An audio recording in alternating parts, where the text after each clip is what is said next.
আমাদের জয়পুরে বাড়ি, উনিও আমাদের এই মেলায় এসে 50টি টাকা সন্ন্যাসীদেরকে উপহার করল।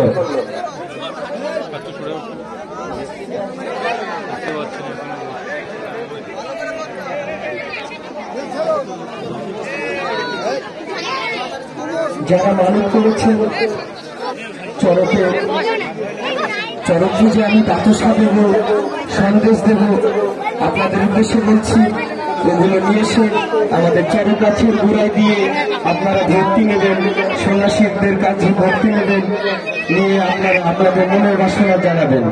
আর যারা বাচ্চাদেরকে আমাদের চরক সন্ন্যাসীর কোলে দিয়ে ঘোরাতে চান, মানত করেছিলেন, আপনাদের উদ্দেশ্যে বলছি, আপনারা আমাদের এই ছোট্ট একটি টেবিল নিয়ে বসে আছি, ঠিক গাছের দক্ষিণ সাইডে, এখানে এসে 151 টাকা দিয়ে বাচ্চাটির নাম খাতা নথিভুক্ত করে দেবেন।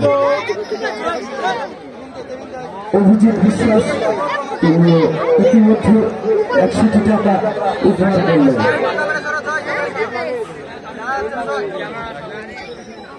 শিব